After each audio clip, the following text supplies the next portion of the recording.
Welcome to Free Advice Friday. It is April 26th. I don't know what you guys are all planning for the weekend, but it is gray and rainy here. I was kind of hoping I could get my motorcycle out this weekend because I got a fantastic new Bell helmet. It just came yesterday. I'm very excited, but it doesn't look like it from the weather. Don't know where you guys are all listening in from, but I just wanted to remind you that this is Free Advice Friday. I get online at 10 a.m. Eastern every Friday, and I answer your questions. So if you are watching live on Facebook, please just type your questions into the question box. And if you are visiting me right here as part of the webinar, just go to the Q&A box. I would love it if you guys would join me live online using my webinar program. All you have to do is go to newshelves.com/FAF. Free Advice Friday, newshelves.com/FAF. And that is all you need to do. You go there and you can sign up to join us on these online sessions, and I will answer your questions here on Free Advice Friday. All right. Otto, I know you're there, but I don't see that any of your questions have been typed into the Q&A box. So please do that. Please type them in. I didn't get to your questions last week, and I was mortified about that, and I want to do it this week. Oh, Otto, you're typing them into the chat box. Good enough. Good enough. Let's start with. Otto is looking for advice for a memoir cookbook. A memoir cookbook. Interesting. There's a launch sales marketing thing going on, and he wants to know what kind of motorcycle I have. Okay. Don't worry, guys. I can look at the chat box. If you have written a memoir, your life is going to be very difficult in the publishing industry. Memoir for a number of reasons. Number one, getting published by a publisher is very difficult when you've written a memoir, because publishers are a little nervous about all the legal hang-ups that come with telling a true story. So getting published is difficult when you have a memoir, and publishing the book yourself, when you have elements of a book that are memoir-esque, not that that's a phrase, but it is now, when you have elements of a book that are heavily biography or memoir-based, you run the risk of, forgive me, Otto, I'm sure this is not the case for you, but you run the risk of boring your readers. Here's the thing, guys. Most people want, they've got their own story.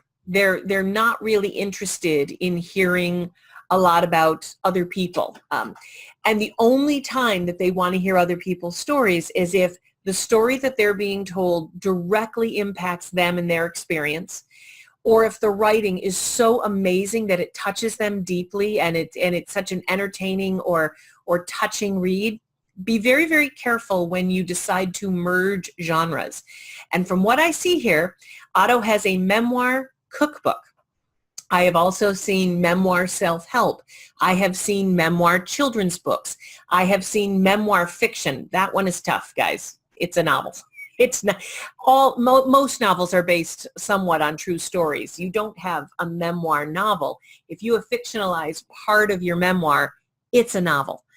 It's not a memoir. You can say based on a true story, but that happens mainly on Hallmark television for women movies. It's not as important or as needed in the publishing world for books. But if you are looking to launch your book properly, Otto, I would suggest that you start by developing your own fan base to start.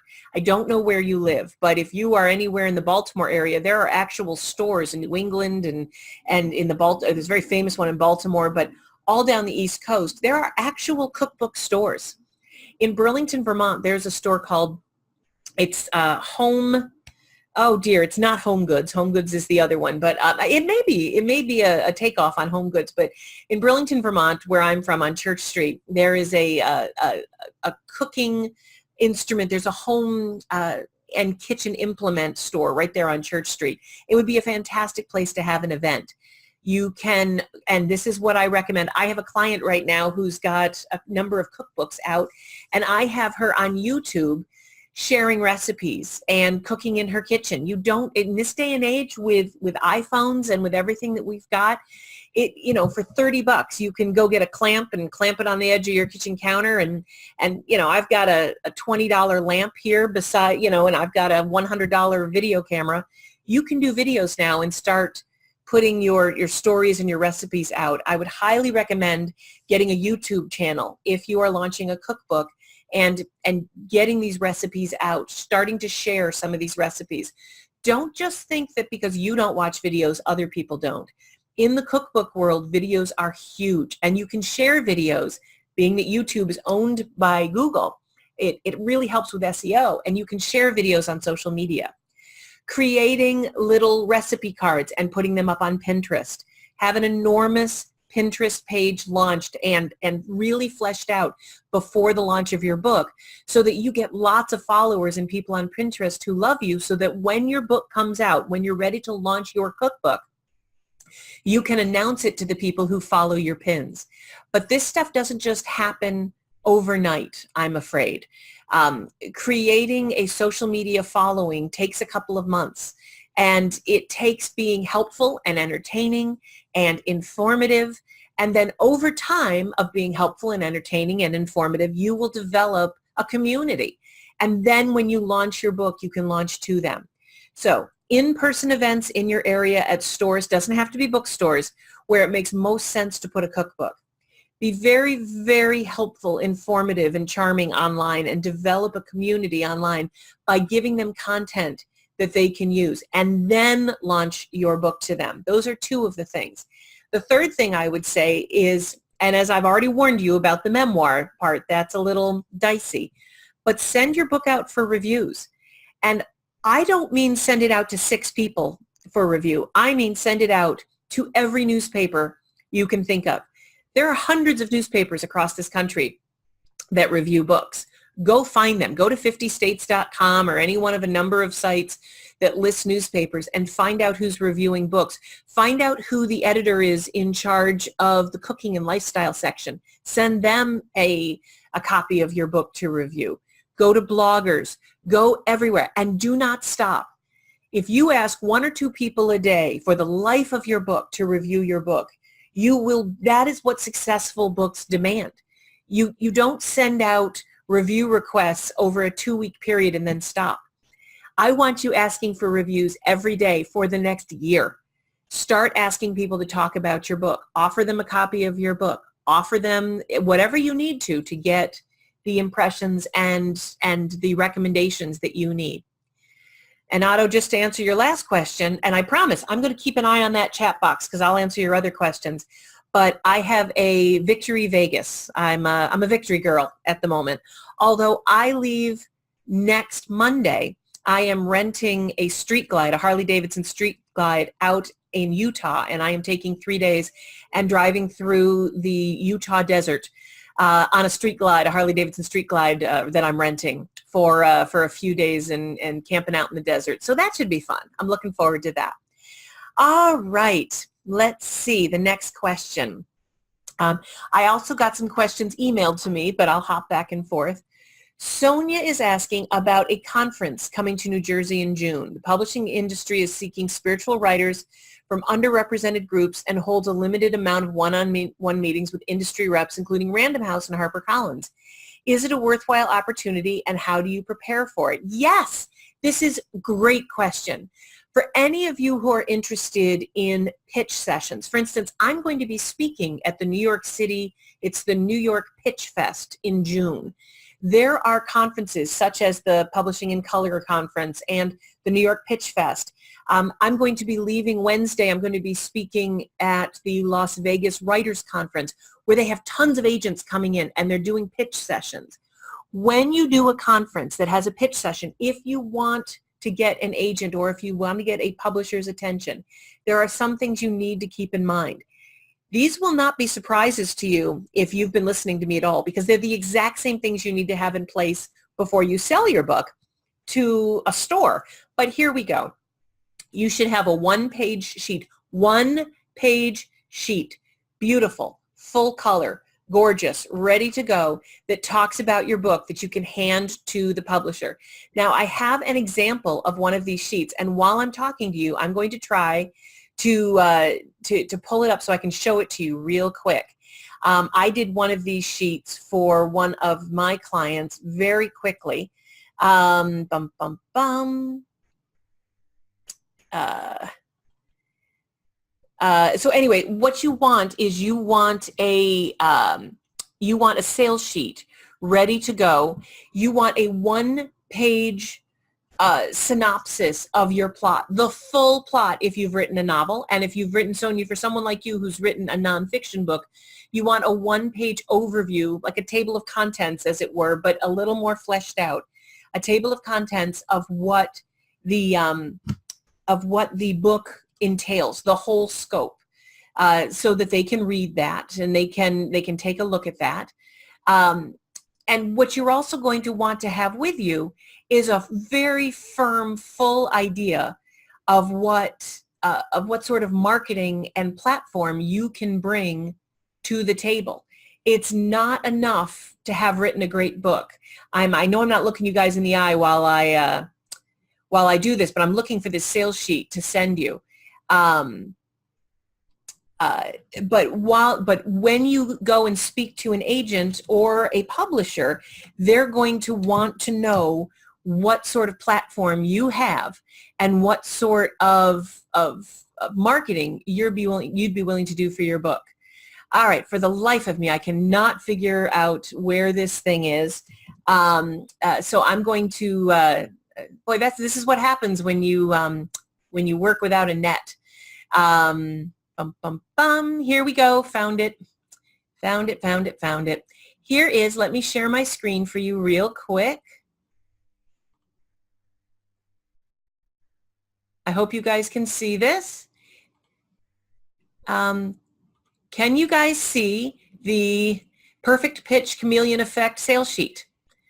I hope you can, because what we're looking at right now is what I consider to be Carrie did this for us, a sales sheet that we are doing for one of our clients. So this sales sheet here, which was done for one of our novelists, is what I'm talking about when I say you want a one-sheet sales sheet. Now, we did this in Canva, C-A-N-V-A, canva.com. So these are some of the things that you should have with you when you go to speak to an agent or a publisher at any of these pitch fests. And I think it's a terrific idea. All right. Alan is got a question here. Actually, he's not a question. Let me see. He's confirming initial comments about memoir. Okay, Alan apparently is living proof. His second book, Intersection with History, JFK and the 11/22/63, connection that people identify with. He does, the book does great with in-person presentations, but apparently he's, so yes, that is absolutely great. And Alan, I will see you in Las Vegas. I'm looking forward to that. Edna is writing about questions about the Brian Cohen webinar yesterday. Edna, those questions were forwarded right to Brian. If you are asking questions about the class that Brian taught in Amazon ads, I'm afraid I can't answer those because Brian is the expert on that, and I'm so sorry. But if any of you guys are looking for a replay of the Brian Cohen webinar, he will be sending you guys, for those of you who have said that they couldn't get to their session or they weren't able to see it or they want to watch it again, Brian is emailing all of you links to the replays where you can watch it again if you need to. And any questions that you may have, I have forwarded your questions to Brian and he will answer via email, I promise, right away. Edna, sorry that I wasn't able to answer them myself. I thought Brian would have gotten back to you by now, but I will ping him after this call and make sure he does. All right, next question. Pratap is saying that, I don't know if it's a he or she, I'm so sorry, but they just finished a book on happiness and they want to know if they should publish the paperback with Ingram and ebook on Amazon or publish both with Amazon. Being that I don't know your situation or if this is a nonfiction book about happiness and it's self-help, I can give you general advice, but I am afraid that please take this with a huge grain of salt. I cannot guarantee that this advice is 100% because I don't know your book. but the little that you've told me, which I'm assuming is a nonfiction how-to inspirational book on happiness, if it's black and white with no pictures, no color pictures on the inside, this is my advice to you. If it is nonfiction, if it is self-help, if it is inspirational, and if the cover is 4-color but the inside is not, this is how I would proceed. You put your book up through KDP, print on demand, and get it up as an ebook and as a paperback book onto Amazon using KDP, Kindle Direct Publishing. They handle paperback and they handle ebooks beautifully. Once it's up and running there, take the exact same file with the same ISBN to Ingram Spark and upload the paperback to Ingram Spark. Get the paperback, and if you want to do a hardcover edition, why not? It's print on demand, guys. It doesn't cost you anything. And if you are an IBPA member, IBPA, which is the Independent Book Publishers Association, all of your uploads to Ingram Spark are free. They don't cost anything. So run over to ibpa-online.org, IBPA, and sign up with them. And then you can get all your uploads for free. But after you get your book set up on KDP, take the same files with the same ISBN to Ingram Spark and set up your paperback and your hardcover, not the ebook, but your paperback and your hardcover on Ingram Spark. The reason why is Ingram Spark is the preferred way to get into the bookstore and library market. So if you care about bookstores and libraries, you want to go to Ingram Spark, but you also care about Amazon. I get that. So go to KDP, which is owned by Amazon. Use them both.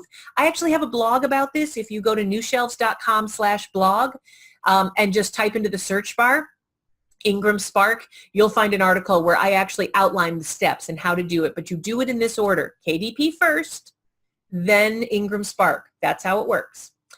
After you do that, the third step, and what I would suggest, is you take your last part of your ebook, because you've got the Kindle up on KDP, but take your EPUB to draft to digital and put your Kindle, which is a Mobi file, and your EPUB up on draft to digital. Draft, the numeral 2, digital.com. Enable distribution everywhere. The nice thing about draft to digital is they get you into Baker and Taylor. They get you into Overdrive, these wonderful places that can help you get your ebook into libraries. But they also get your ebook into Kobo and Nook and everywhere else. Go ahead, put it in there, but do not check Amazon distribution. Skip Amazon distribution. You have that covered. And then the fourth step, if you're ready, go to Nook, N-O-O-K, which is owned by Barnes & Noble, and put your ebook and your paperback up there. That way you have everything covered. Barnes & Noble is happy with you because you're using their platform to do print on demand for the paperback to their stores, and they're happy with you because you use their platform for Nook. Draft to Digital gets you into all of the places you couldn't get to otherwise, and very, very easily into all the places that you could get into, such as Apple. But it's a huge, iBooks is such a pain in the neck to do. You might as well use Draft to Digital. Ingram Spark is for bookstores and libraries, and Amazon, which uses KDP. KDP is for Amazon. That is the overview of how to publish paperback, and that is the shortest I've ever gotten that ever description out. Yeah, all right.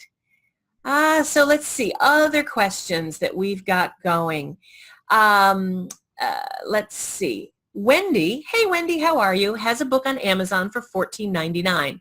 I do know your book, Change Your Mind, Change Your Body. It's actually, we've met before, and I love what you're doing with that.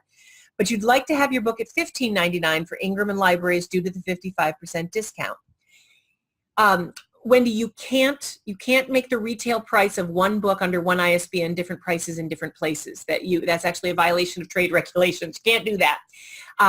But raise the price to $15.99, no problem. But raise it everywhere. Raise it on Amazon. You can't sell it to one segment of you can, in the sense that you can discount the list price of your book any way you want to shoppers. You can sell your book on your page for $10, but the retail list price of your book has to be the same everywhere. It has to be listed as $15.99 in Bowker, which gets you out into the books and print database. It has to be listed at $15.99 to all the libraries, to the wholesalers, and on the WorldCat databases in the Library of Congress. It needs to be listed as $15.99 on Amazon. I'm afraid that one ISBN, one price. That's the deal. But I've seen your book. I wholeheartedly support your idea. Bump it up to $15.99. No problem.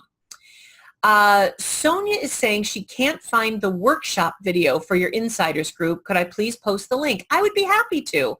Thank you, everyone. Let me post the link of how to find our workshop. If you are interested in, let's see, bestsellerbuilders.com/workshop. But there's another place for it. I'm going to say we have two websites here, guys.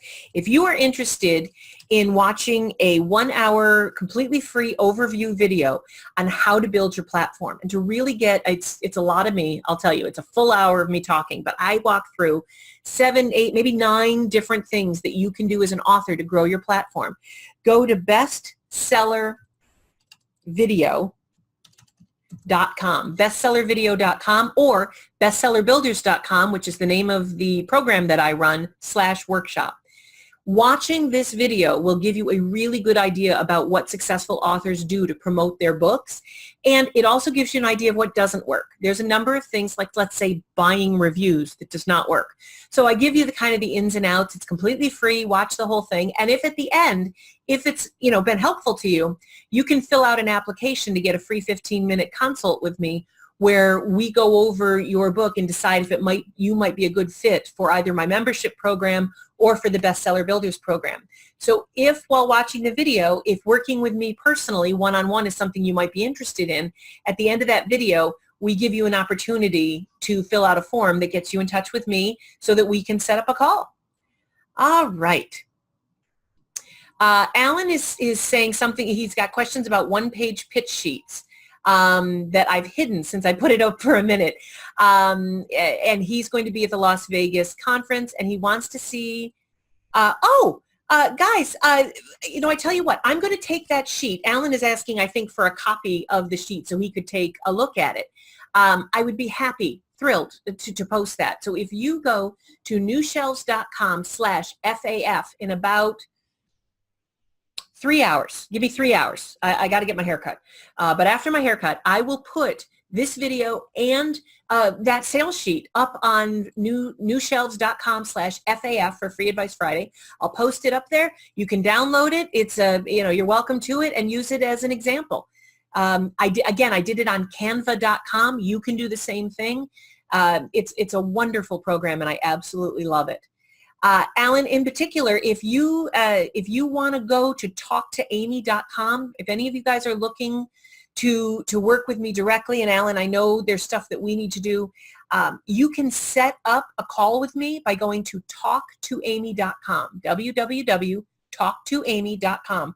That will give you a link to my calendar, and you can grab a day and time that we can chat. But if you want to chat before I leave for Vegas, maybe we should email individually. I'd be happy to do that. Sonia's asking if a one-page sales sheet is for existing books or for book proposals. Both. Sonia, if you're doing a book proposal to a publisher, it is a really good idea to have a one-page sales sheet to show that publisher something visual. We're human. We like pretty things.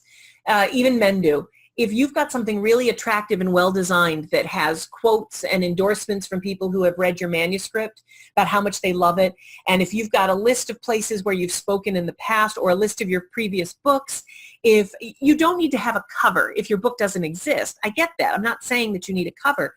But Sonia, in your case, your book already exists. Throw that cover on there.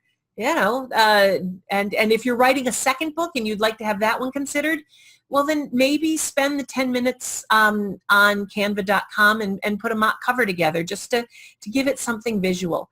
People react to beauty, and if you create something beautiful for them to look at, they're going to like you more. I'm sorry, guys, if that is shocking or hard to take.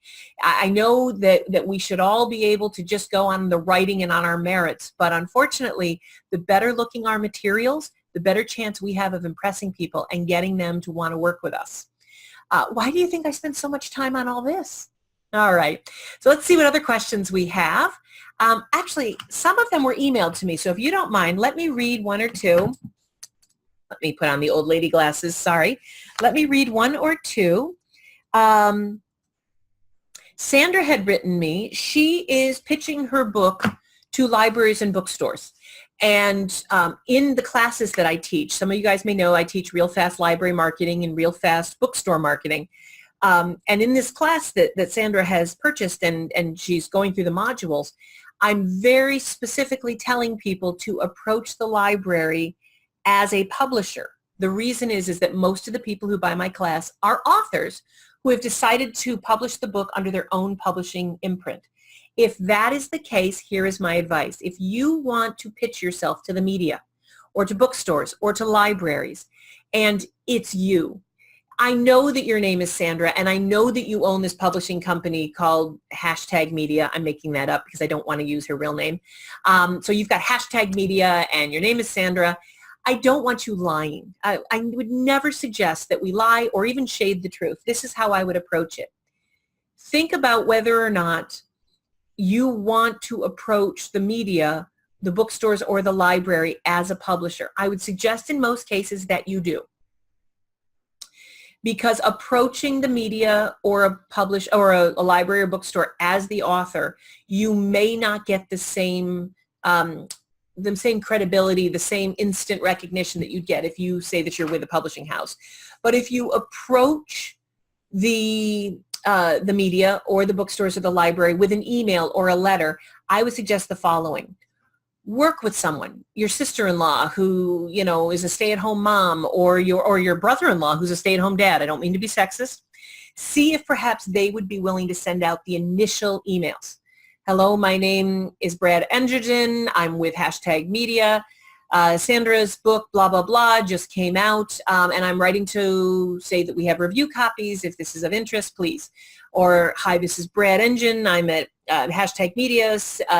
We are offering libraries a special opportunity to be listed in our Facebook ads next month in the Atlanta, Georgia area, and I am reaching out to libraries to find out if this is something that might be of interest. May I get the publisher in touch with you? Do not send emails out as other people. That's weird. But see if you can get someone else to send out the emails for you. It helps. It helps your timeline. It's very inexpensive. You can hire a college kid to do this for $15 an hour. Don't pay less than $15 an hour. They're good kids. But if that is not in your budget, or if that doesn't work for you, your next option is to approach them as the author. My second favorite thing to do is to say, my name is Sandra. My book was just published by #media. Don't tell them that you're the owner of #media as well as the author. Simply approach them as the author and say, my name is Sandra. Here is my book. It was just published by #media. I'm so thrilled. I couldn't be more pleased, blah, blah, blah. #media is offering, and because I live in your area, or because I'm going to be speaking in San Diego, I thought I would reach out to you. Give them a reason why you as the author are reaching out to them instead of the publisher, and proceed from there. That is the two different ways that I would handle it. I'd start by getting someone else to do the approaches for you, and then you do the follow-up. But if that's not a good idea for you, and it's not a great idea in everyone's situation, I would recommend that you approach them as the author, tell them how thrilled you are that #media has published your book, and tell them what #media is looking for and where your book is available, and ask if you can put them in touch with them. That's how I'd go about it. All right, let's see other questions. I want to remind you guys, newshelves.com/FAF is where you can find this week's edition in a few hours, as well as all the past editions. But this is also a podcast on iTunes. Free Advice Friday shows up on my YouTube channel. And that if you're interested in working with me directly, I would strongly recommend that you go to bestsellervideo.com. Watch the overview on how to expand your platform as an author. And then at the end, you can fill out an application to work with me directly, which I would absolutely love. All right. Alan is asking if there's value in pitching books that have already been published, the intersection with history book. Yes. Alan, there's always a value in pitching books that have already been published. But I don't know, do you mean pitching them to the media? Yes, there is no such thing as a end date for marketing a book. If your book is still something you want to sell, Joan Stewart from Publicity Hound used to crack me up with a story. She said that everywhere she went, people said, how long do I have to promote my book? And she said, how long do you want to sell it? And I loved that answer. Bless her heart. It was right. For as long as you want to be selling your book, you should be promoting your book. You should be asking bookstores and libraries to consider it. You should be trying to do events. You should be doing online. You should be doing videos. You should be approaching bloggers. If your book is 6, 7, 8 years old, republish it with a new edition and a new forward with a new pub date. Freshen up I know it's a history book, but you can still freshen up the book, even if you can't freshen up the history. Although when I think of my dating life, I quite often freshen up my own history now that I think about it. But put the book out again. All right, let's see other questions. Let's see.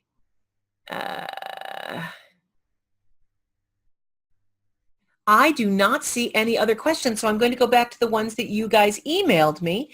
Maybe maybe you can, we may get out of here a little early today, guys. I feel like a class professor. It's Friday. Can we get out of class early? Somebody is asking me about Small Press United and whether or not it's a good idea. And the answer is yes. Small Press United, which is owned by IPG, Independent Publishing Group, which is a distributor based out in Illinois. Small Press United is a print-on-demand distribution company. And yes, it is a good idea. I like them. I have no problem with Small Press United. Zero problem with them.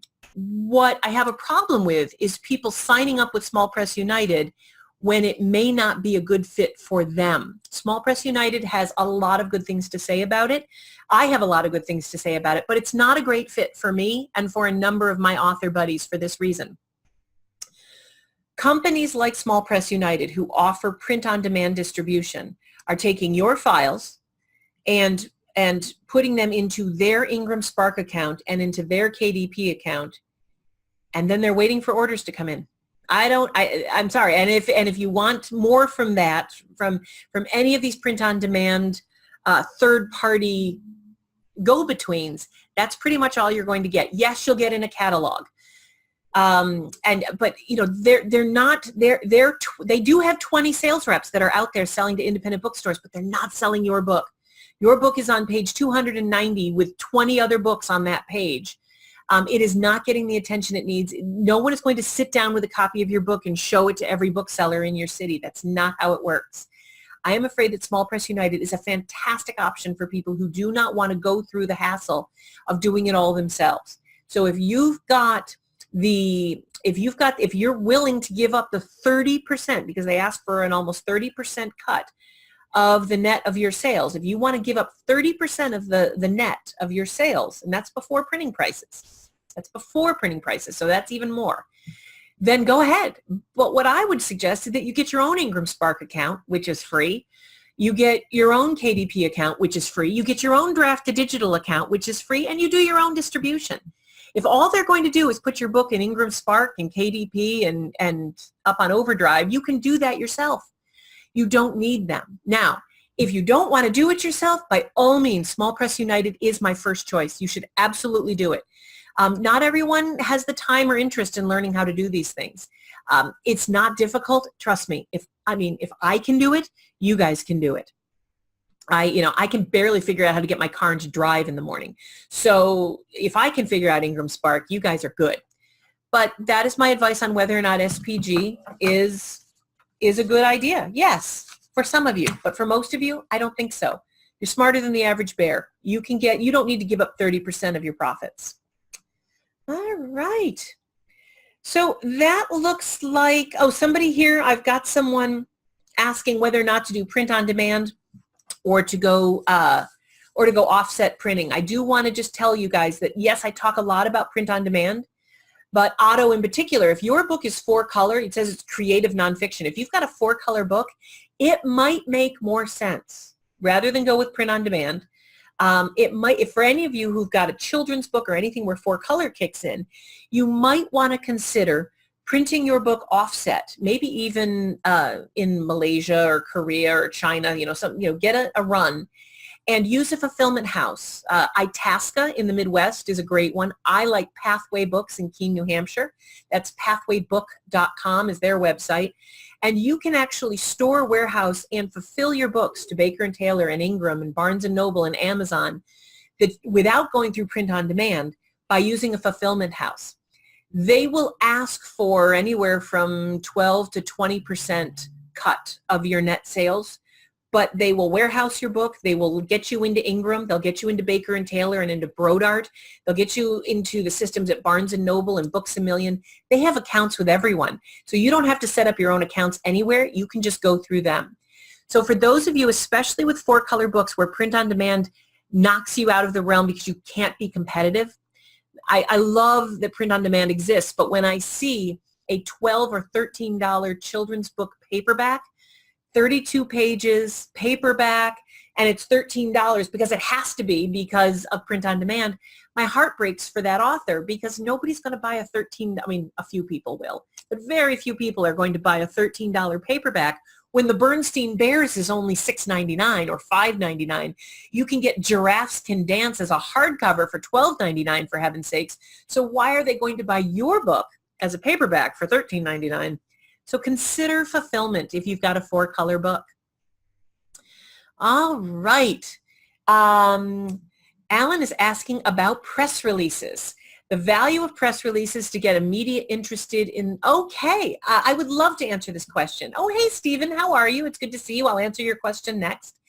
Alan is asking about the value of press releases to get media interested in a visit to a city or to get them the most interested to prospective marketing for the book. So here is my answer on that. A press release is an announcement. It announces something. It announces either that your book exists.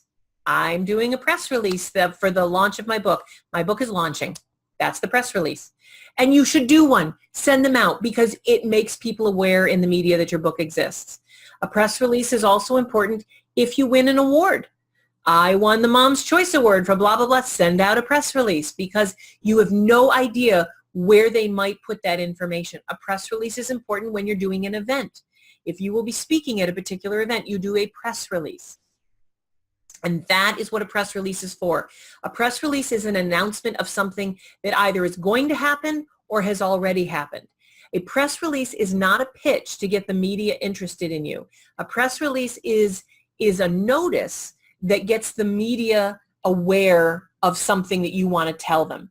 What I want all of you guys to be aware of is that there's something else called a media pitch or a press pitch. That is not a press release.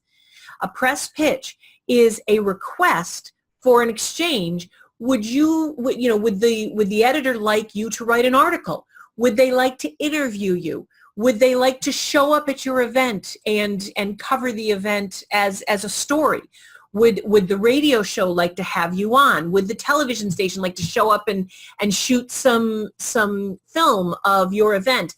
What you do, that's not a press release. That's not a calendar listing. That is an actual media pitch, and that is a lot more complicated than a press release, and there's a lot more that goes into it, including being lovely and charming and getting to know what it is that the editors or the producers or the media that you're sending this pitch to, what it is they need. So if you're pitching a magazine, pay attention to what the magazine already has so you can pitch it what it wants. If you're pitching radio, listen to the radio show. Find out what the shows entail so that you can pitch it something that will be a good fit. A press release is not a great idea to get the media to like you, love you, or book you. That's not what they're for. They're simple announcements that hopefully will be picked up and republished and ran. That's why they have to be beautifully written, because that press release will show up in hundreds of places around the country, but all it does is alert people that whatever it is you're announcing exists. A media pitch is something else. Stephen is asking what platform I use for courses. I use ClickFunnels. We host all of our courses on ClickFunnels. I have tried Udemy, Teachable. I like them. But right now, Daniel and John and I, my business partners and I, we use ClickFunnels, and that is where we host our courses for all the stuff we teach. Sonia's asking me to please post the link. Sonia, I posted a couple links, bestsellervideo.com and bestseller builders in the chat box. If you go and you look in the chat box, and I will also put it here on Facebook, I'll put it below in the comments right now, www.bestsellervideo.com. There we go. All right. Stephen is asking about the key elements to include in a press release. Stephen, I'm not a publicist. I am begging you, go to buildbookbuzz.com. Sandra Beckwith can absolutely, she's got free resources on her site and very, very inexpensive ones. She outlines exactly what to include in a press release. I mean, I know what the header's supposed to look like. For some, there's a couple of hashtags at the bottom. I don't know why you don't. I mean, trust me, as I say many times, I'm a music major with an English degree.